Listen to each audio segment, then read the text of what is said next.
Hello बच्चों, कैसे हो आप सभी लोग। तो भाई साहब, जून 2026 का साइकिल खत्म हो चुका है। बहुत सारे बच्चों ने एग्जाम दिया था। होपफुली बहुत सारे बच्चों का रिजल्ट बहुत अच्छा आएगा। लेकिन कई बार क्या होता है, हमारा पहला अटेम्प्ट होता है, दूसरा अटेम्प्ट होता है, तो कई बार हम कुछ ऐसी गलतियां कर देते हैं, कुछ ऐसी चीजें हमें नहीं पता होती जिसके कारण हमारा वो रिजल्ट नहीं आता जो हम चाहते हैं। तो अब दिसंबर 2026 के लिए हम कैसे तैयारी शुरू करें कि हिंदी साहित्य की तैयारी हमारी पूरी हो जाए। एक ऐसा रोड मैप हम बनाएं जिससे हमारा जो तैयारी है वो कम समय में, कम मेहनत में, कम रिसोर्सेस में हमको वो रिजल्ट मिल जाए जो हम चाहते हैं। तो आइए आज इस पूरे वीडियो में हम वही बात करेंगे कि किस रोड मैप के तहत आप किस चीजों को कैसे सही करेंगे, कैसे कवर करेंगे और किस तरह से आप अपनी तैयारी को एक नया शेप देंगे। तो चलिए एक कंप्लीट रोड मैप की बात करते हैं जिससे हिंदी लिटरेचर को हम तैयार करेंगे। तो देखिए, सबसे पहली चीज, जब भी आप लिटरेचर की बात करते हो, जब भी आप साहित्य की बात करते हो, तो किसी भी चीज को पढ़ने के दो तरीके होते हैं, उसके दो पक्ष होते हैं। एक वो पक्ष जो हमको सामने से दिखाई पड़ रहा होता है, लेकिन एक वो पक्ष जो उसके पीछे काम करता है। जैसे अगर हम यहां पर देखें तो आप देख रहे होंगे क्रिस्टल है जिसका एक बहुत कम यानी कि लगभग एक तिहाई हिस्सा जो ऊपर दिख रहा है, जिसका काम है तथ्य और रटना। तो हम क्या करते हैं, अक्सर लगभग 85% स्टूडेंट क्या करते हैं बेटा, इस वाले पोर्शन पर काम करते हैं जिसमें वो फैक्ट याद करते हैं, चीजों को रटना शुरू कर देते हैं, सारी चीजें करना शुरू कर देते हैं। लेकिन ये वो 25% हिस्सा है जो आपको दिखाई पड़ रहा है, जो लोग आपको बताते हैं, जो लोग आपको समझाते हैं कि इसको करने से हो जाएगा। लेकिन हम उस 75% को छोड़ देते हैं जो साहित्य की समझ, विश्लेषण और अवधारणा पर बेस होता है। हमने आपको कई बार कहा है कि जब भी आप किसी चीज को पढ़ रहे हो, किसी कविता को पढ़ रहे हो, कहानी को पढ़ रहे हो, निबंध को पढ़ रहे हो या फिर किसी उपन्यास को पढ़ रहे हो, तो जरूरी नहीं है कि हम उपन्यास के हर वर्ड को, हर शब्द को, एक एक पन्ने के शब्द को याद करें, रटें। नहीं, हम घटनाक्रम को याद करेंगे, हम उसका विश्लेषण याद करेंगे, उसकी समीक्षा याद करेंगे, जिससे हमें उसकी बेसिक अंडरस्टैंडिंग हो जाएगी। और जब हमको बेसिक अंडरस्टैंडिंग हो जाती है ना, तो हमें चीजों को रटने की जरूरत नहीं पड़ती। वो तथ्य भी हमें याद हो जाते हैं जो हम रट रट कर याद करते हैं, क्योंकि सफलता केवल रटने से नहीं आती बेटा, किसी भी चीज की गहराई को समझने से आती है। ठीक, चलिए सर, समझ गए। सर, हिंदी साहित्य की अगर हम बात करें तो हिंदी साहित्य का जो पाठ्यक्रम है वो बड़ा ही, मतलब कह सकते कंजेस्टेड है, बड़ा ही ऐसा है कि सर हम ये पढ़ रहे हैं तो ये भूल जा रहे हैं, ये पढ़ रहे हैं तो ये भूल जा रहे हैं, सर इसके नोट्स बनाए तो इसको कैसे करें। तो देखो बेटा, इसको आपको समझना पड़ेगा। जब आप हिंदी साहित्य की बात करते हो तो हिंदी साहित्य को कुल 5 भागों में अगर मैं बांट दूं तो इससे आपके लगभग पेपर में पूछे गए 75 से 80% सवाल कवर हो जाते हैं। जैसे आपका भाषा और इतिहास, ये सबसे पहला वो पॉइंट है जहां पर बच्चे पीछे रह जाते हैं, बच्चे इसको नहीं पढ़ते। भाषा, हिंदी भाषा का विकास कैसे हुआ, भाषा आदिकाल में कैसे आई, भक्ति काल में कैसे आई, रीति काल में कैसे आई और आधुनिक काल में कैसे आई, और आधुनिक काल के बाद इसका विकास किस प्रकार से हुआ। ये वो बेसिक फंडामेंटल है जो आपको यहां पर भी मदद करता है और यहां पर भी मदद करता है। हम यहाँ पर सीखते हैं भारतीय युग, द्विवेदी युग, पत्रकारिता कैसे शुरू हुई, ठीक है, संस्मरण कैसे लिखे गए, आत्मकथाएं कब लिखी गई, शोध पद्धति कैसे काम करती है, कहानियां कब लिखी गई, कौन कौन कहानियों के स्तंभों में है, कौन कौन उपन्यासों के स्तंभों में है, किसने नाटक शुरू किए, बहुत सारी चीजें हम यहाँ से क्लियर करते हैं। दूसरा जो सबसे मेजर पॉइंट होता है जिसको बच्चे छोड़ ही देते हैं, ये दूसरा वो सबसे बड़ा पॉइंट है, भारतीय काव्य शास्त्र और पाश्चात्य काव्य शास्त्र। इसको पढ़ने के बाद आपको 3 से 5 सवाल ऐसे मिलते हैं बेटा, 5 सवाल ऐसे मिलते हैं जो आपको भीड़ से अलग कर देते हैं, क्योंकि ये भारतीय काव्य शास्त्र और पाश्चात्य काव्य शास्त्र बच्चे नहीं पढ़ते। ठीक है, 70% बच्चे इसको कई बार स्किप कर देते हैं या इसको रखते हैं कि लास्ट में पढ़ेंगे, और लास्ट ही रह जाता है, पढ़ते ही नहीं। फिर उसके बाद अगला नंबर आता है गद्य विधाओं का, जहां से आपका लगभग 40 to 50% मेजर पॉइंट यहां से आपको पूछे जाते हैं। जैसे आपके उपन्यास हो गए, ठीक है, लगभग 12 से 13 उपन्यास आपको यहां पर पढ़ने होते हैं। फिर आपकी कहानी वाली यूनिट है, फिर आपकी नाटक है, फिर निबंध है। और इसी तरह से जब हम अन्य विधाओं एवं जनसंचार पर जाते हैं तो आत्मकथाएं पढ़ते हैं, संस्मरण पढ़ते हैं, पत्रकारिता पढ़ते हैं, लोक साहित्य इत्यादि पढ़ते हैं। तो जब आप अपने पाठ्यक्रम को एक इस तरह से डिवाइड करते हो जहां पर हर वो चीज कवर हो रही है, बिना हौच पौच के आप अपना सिलेबस अच्छे से कवर कर पाओगे। और ये एक बहुत महत्वपूर्ण भाग होता है किसी भी चीज को समझने का। ठीक, अब देखो भाई साहब, हमारे पास होते हैं 6 महीने। जैसे अभी जून हमारा चल रहा है तो जुलाई चल रहा है, जुलाई, अगस्त, सितंबर, अक्टूबर, नवंबर, दिसंबर, हमारे पास कुल मिला के 6 महीने हैं। जिसने जुलाई से तैयारी शुरू कर दी, जो लोग सितंबर से शुरू करते हैं, अक्टूबर, नवंबर, दिसंबर, 2 महीने से 2.5 महीने उनके पास होते हैं। देखिए बेटा, 6 महीने का मैं आपको एक रणनीतिक ब्लूप्रिंट यानी कि अध्ययन करने का एक सही तरीका बताता हूं, महीने के हिसाब से आप कैसे चीजों को कवर करते हैं। देखिए, जैसे मान लो पहला महीना हमारा अभी चल रहा है, स्टार्टिंग हुआ है, हमने शुरू किया, तो हम हिंदी साहित्य का इतिहास, भाषा विज्ञान, हिंदी का विकास, इसी में हम अपना व्याकरण वाला पोर्शन सब कवर कर लिया हमने पहले महीने में। दूसरे महीने में जब हम पहुंचे तो दूसरे महीने में हमने आदि काल, भक्ति काल, रीति काल और इसके अंदर आने वाले रचनाकार, रचनाएं, पद्धतियां, है ना, ये सारी पढ़ के खत्म कर ली। तीसरे महीने में जब हम पहुंचे तो तीसरे महीने में पहुंचने के बाद हमने आधुनिक काल उठाया, क्योंकि आधुनिक काल इतना बड़ा है कि इसमें आपका पूरा गद्य, हम कहें तो इसमें पूरा गद्य आ जाता है, जहां पर हम निबंध का परिचय, उपन्यास का परिचय, ठीक है, हम अपना क्या कहते हैं, कहानियों का परिचय, ये सारी चीजें पढ़ते हैं। ठीक है भाई, छायावाद, प्रगति, प्रयोग, नई कविता और नई कहानियां, ये सारी चीजें हम अपने तीसरे महीने के लिए रख लेते हैं।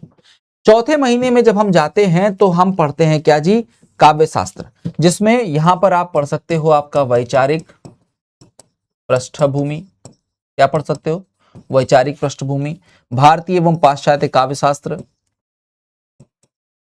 है ना, आलोचना, अन्य विधाएं। ठीक है, इसके बाद जब आप अगले महीने पहुंचते हो तो आप पढ़ते हो गद्य साहित्य। गद्य साहित्य में आपके जितने भी निबंध हैं, नाटक हैं, उपन्यास हैं, कहानियां हैं, निबंध है, आत्मकथा है, पत्रकारिता है, ये सारी चीजें आप 5वें महीने में पढ़ते हो। और 5वें महीने में अब देखो, यहां पर आपको अगर लगे कि सर कोई टॉपिक छूट रहा है तो इसी तरह से आप चीजों को एडजस्ट करोगे। जहां पर आपको लगे कि हम इस महीने कम हमारे पास टॉपिक है, वहां पर आप एक्स्ट्रा टॉपिक ऐड कर सकते हो। जहां पर आप लगता है इस महीने हम सर फुल एंड फाइनल है, इतने में रिवाइज कर पाएंगे, बस।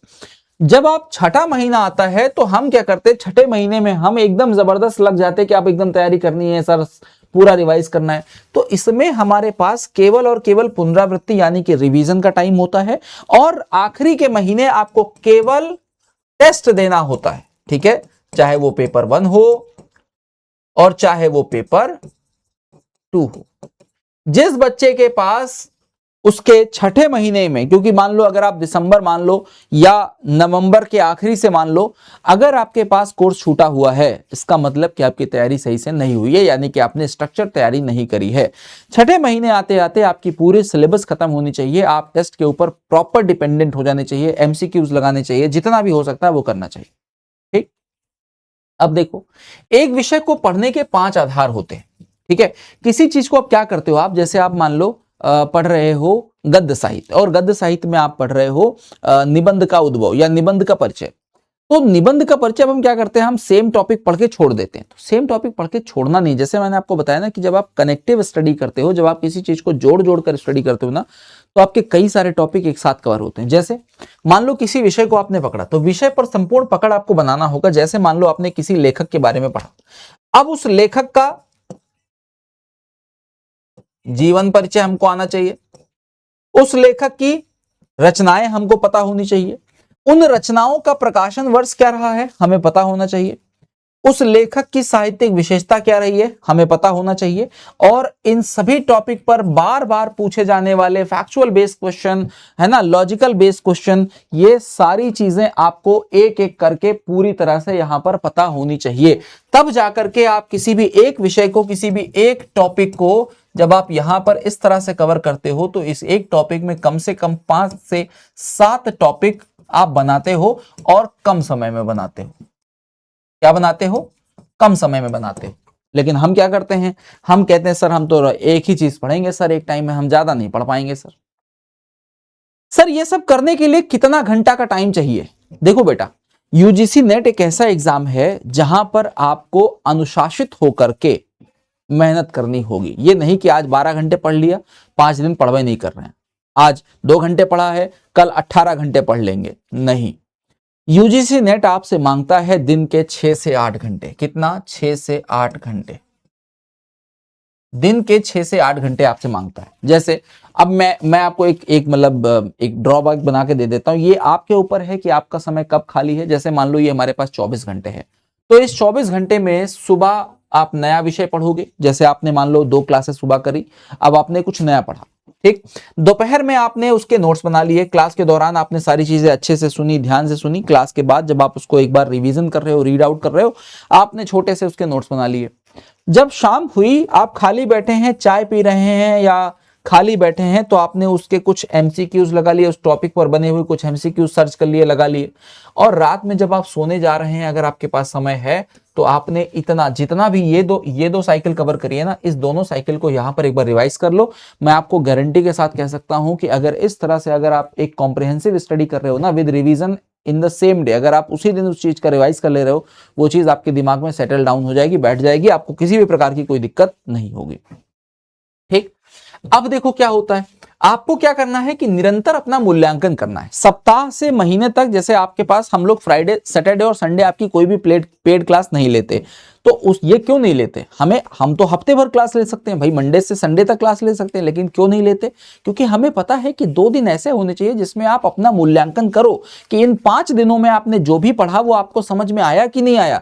अगर नहीं आया तो अध्यापक से आकर दोबारा से पूछो, अगर आ गया तो बहुत अच्छी बात है। जैसे यहां पर अगर आप देखोगे तो 2 प्रकार की योजनाएं आप बनाओगे। एक आपकी साप्ताहिक योजना है, जिसमें एक विषय आप पूरा करो, मतलब एक टॉपिक आप कंप्लीट करो, ठीक है। फिर उसके 100, 150, 200 जो भी, मतलब एक मान लो आपने एक पूरी यूनिट कवर करी, एक यूनिट आपने कवर करी, अब इस यूनिट से आपको 100 सवाल, 50 सवाल जितने भी मिल जा रहे हैं आप लगा डालो, और एक अभ्यास परीक्षा दो, मतलब जिससे एक आप अपना रिवीजन करो। और इससे क्या होगा कि आपने जितना भी पढ़ा है ना, वो एक बार में ही रिवाइज हो जाएगा, आपको मेहनत नहीं करनी पड़ेगी।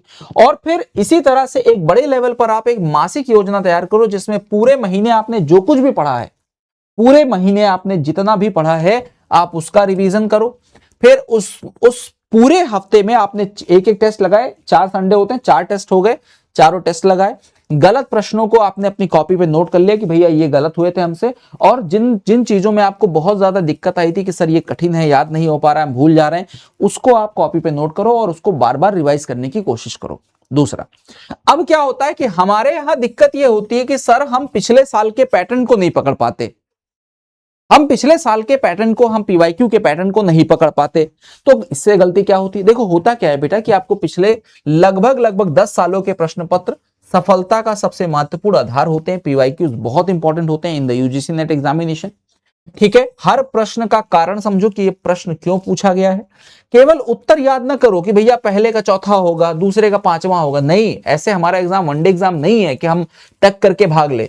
किसी भी क्वेश्चन को समझने के लिए पहले तो आपको उसका पैटर्न समझना पड़ेगा कि इस साल किस प्रकार के क्वेश्चन पूछे गए, फिर वो क्वेश्चन कैसे बन रहे हैं, उनका रीजन क्या है, आप रीजन समझो, और तीसरा उस क्वेश्चन की आप अवधारणा को समझने की कोशिश करो। और ये तीनों स्टेप जब आप कवर करोगे ना, तो फिर जब नया सवाल बनेगा तो आप उस सवाल को समझने की क्षमता अपने दिमाग में रखोगे, इससे दिक्कत नहीं होगी, ठीक।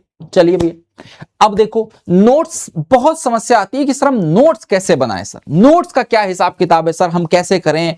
बहुत ज्यादा दिक्कत आती है कि सर हम नोट्स नहीं बना पा रहे। बाबू देखो, नोट्स बनाने का एक बहुत सरल तरीका होता है, और मैं आपको बार बार बताता भी हूं।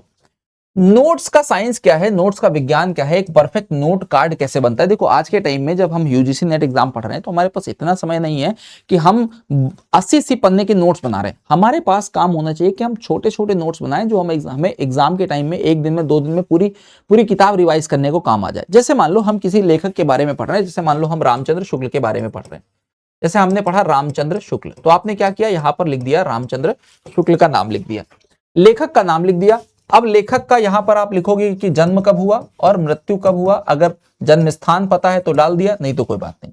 अच्छा ठीक, अब इसको 2 भागों में बांट लो। एक तरफ मैंने आपको बार बार बोला है कि उसकी जितनी भी रचनाएं हैं आप एक जगह पर नोट कर लो, जितनी भी रचनाएं आपके सामने आ रही हैं आप उसको एक जगह पर नोट डाउन कर लो, बढ़िया से सारा नोट डाउन कर दिया।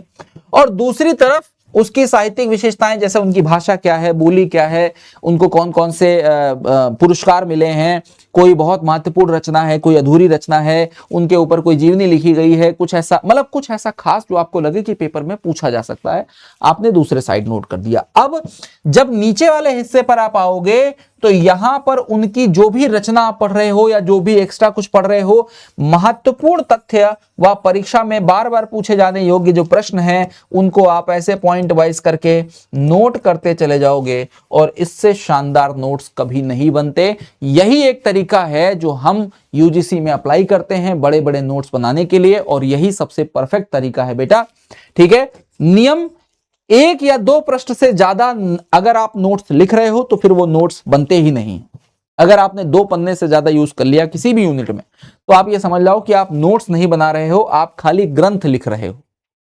ठीक, अब सर एक चीज ये बताएं कि सर कई बार क्या होता है कि जब हम परीक्षा देकर लौटते हैं तो कई सारे ऐसे कारण होते हैं जिनके कारण हमारा मनचाहा रिजल्ट नहीं आता। हम नेट चाह रहे हैं तो हम पीएचडी पे रह जा रहे हैं, हम पीएचडी चाह रहे हैं तो हमारा निकल ही नहीं रहा है, हम जेआरएफ चाह रहे हैं तो हम 3 बार नेट निकाल चुके हैं, जेआरएफ निकल ही नहीं रहा है।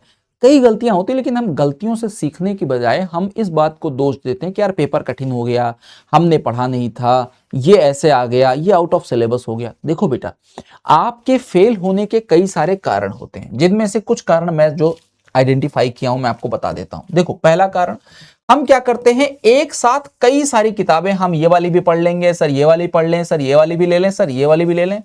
ये बहुत गलत तरीका है बेटा। बिना पाठ्यक्रम देखे हम पढ़ना शुरू कर देते हैं, रट्टा मारना शुरू कर देते हैं, धड़ाधड़ धड़ाधड़ धड़ाधड़, और पढ़ते ही चले जाते हैं। केवल वीडियो देखकर संतुष्ट हो जाते हैं कि अरे बहुत बढ़िया सर, गजब पढ़ाते हैं यार, एकदम दिल जीत लेते हैं सर, सर से अच्छा कोई पढ़ा ही नहीं सकता। मेरे भाई ये चीजें आपको क्लास में ही केवल समझ में आती हैं, बाद में नहीं आती, बाद में हम भूल जाते हैं। तीसरा, हम रिवीजन को छोड़ देते हैं, पुनरावृत्ति छोड़ देना और अभ्यास न करना, यह सबसे बड़ी गलती है हमारे विद्यार्थी जीवन में, जो मैंने भी करी और आप भी करते जा रहे हो। उसके बाद अंतिम समय तक नए विषय को पढ़ते रहना, आखिरी समय तक, जैसे मैंने कहा कि छठे महीने में भी जब हमें रिवीजन करना चाहिए, हम पढ़ रहे हैं, कोर्स खत्म कर रहे हैं, कोर्स खत्म कर रहे हैं, कोर्स खत्म कर रहे हैं, सबसे बड़ी गलती है। दूसरी, अब सफलता के सूत्र क्या है सर? सफलता के सूत्र ये हैं कि आप एक सीमित और प्रमाणिक अध्ययन सामग्री उठाओ, चाहे आप एक ही किताब उठाओ लेकिन उसको 10 बार पढ़ लो। जो क्लास नोट्स में आपको देता हूं उसको आप 10 बार पढ़ लो। अरे झक मार के पेपर आपके क्वेश्चन में आएगा भाई, आपके पेपर में क्वेश्चन आएगा, आप उसके लिए निश्चिंत रहो। जितना आपके सिलेबस में है आप सिलेबस के हिसाब से पढ़ो, जिस हिसाब से क्वेश्चन पूछा जाता है उस हिसाब से पढ़ो। सक्रिय अभ्यास और नोट्स निर्माण करते रहो, मतलब पढ़ते समय जिंदा रहो, पढ़ते रहो, लिखते रहो, नोट्स बनाते रहो, रिवाइज करते रहो। समय समय पर आपको रिवीजन करना है। चक्रीय रिवीजन मतलब जो इस हफ्ते पढ़ा था वो किया, फिर अगले हफ्ते, फिर अगले हफ्ते, फिर महीने के एंड में पूरा कर लिया, काम खत्म हो गया। और लास्ट टाइम में केवल और केवल आपको अपना मूल्यांकन करना है और चीजों को समझना है। आखिरी के जब 3 महीने बचते हैं तो हम इसको बोलते हैं द फनल स्ट्रैटेजी। एक फनल स्ट्रैटेजी होती है। फनल स्ट्रैटेजी में क्या होता है कि जितनी भी चीजें हैं ना, अब वो नीचे की तरफ आएंगी और हमारा रिजल्ट देंगी। अभ्यास और परिष्कार। सबसे पहली चीज होती है पुनरावृत्ति, यानी कि आपका रिवीजन, कितना रिवीजन आपने किया है और उस रिवीजन के बाद आप कितना नियमित रहे हो, कितना आपने टाइम टू टाइम अभ्यास किया है, कितनी चीजों को समझने की कोशिश की है।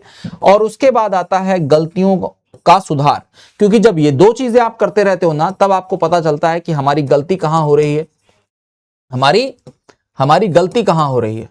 ठीक है, और जब आपको अपनी गलती पता चल जाती है तो ये जो रिजल्ट फनल से आता है ना, ये बिल्कुल सही आता है। अंतिम 3 महीने में हम कुछ भी नया विशेष अलग से नहीं पढ़ेंगे, जितना हमने पढ़ा था हम उसे सुधारते चले जाएंगे। लास्ट के 30 दिन का जो आपका फाइनल लैप होता है, जिसमें आपको अपनी रेस बहुत तेज भागनी होती है, उसमें आपको प्रतिदिन एक संपूर्ण प्रश्न पत्र यानी कि 150 क्वेश्चन का आपको पूरा का पूरा सेट पेपर सॉल्व करना है। सेट पेपर सॉल्व करना होता है। जितने भी छोटे नोट्स आपने लघु नोट्स बनाए हैं, शॉर्ट नोट्स बनाए हैं, एवं आपने जो इंपॉर्टेंट फैक्ट्स लिखे हैं उनका आपको डेली रिवीजन करना है और आपको अपने ऊपर आत्मविश्वास बनाए रखना है, क्योंकि यही सबसे बड़ी चीज है। और आप दिन के 30 दिन का अपना पूरा शेड्यूल सेट करेंगे और जो होता जाएगा उस पर कंप्लीट लगाते जाएंगे। जिस दिन आप उसको पूरा नहीं कर पाएंगे उसको क्रॉस करेंगे और अगले दिन वो टाइम सेट होगा और उसको अगर होता है तो पूरा करेंगे। इससे आपको यह पता चलेगा ना कि हमारे अंदर कमी रही कि नहीं रही, या हमारी चीजें सही रही कि नहीं रही। आप दूसरों को दोष नहीं दे पाओगे, फिर अपनों को दोष दे पाओगे। ठीक है। उसके बाद आपको मैं एक चीज और बता देता हूं। सफलता का एक मूल मंत्र है एक निरंतर चक्र। निरंतर चक्र क्या होता है? चक्रीय रिवीजन जब होता है, जैसे देखो पहला क्या होता है, हमने एक नया चैप्टर पढ़ा, नया चैप्टर पढ़ने के बाद अब क्या होता है कि हम जो हमने पुराने चैप्टर पढ़े थे उनको रिवाइज किया।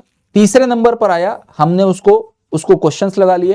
क्वेश्चंस लगाने के बाद जब हम चौथे नंबर पर आए तो हमको जो गलतियां लगी, मतलब देखो होता है क्या कि जैसे आपने कुछ नया पढ़ा, नया पढ़ने के बाद उसको रिवाइज किया, रिवाइज करने के बाद जब क्वेश्चन लगाए तो कई सारी चीजें होती जो हम यहां से यहां तक आने में भूल जाते हैं। अब हमसे गलती होती है तो हमें पता चलता है कि क्या गलत हुआ। जब गलत होता है तो हम क्या करते हैं, अपनी गलतियों का विश्लेषण करते हैं कि क्या चीज छूट गई, कैसे गलत हो गया, क्या सही करना है वो हो गया, और फिर समयबद्ध अभ्यास और परीक्षा यानी कि फिर टाइम टू टाइम आप उसका रिवीजन करोगे और चीजों को करते जाओगे।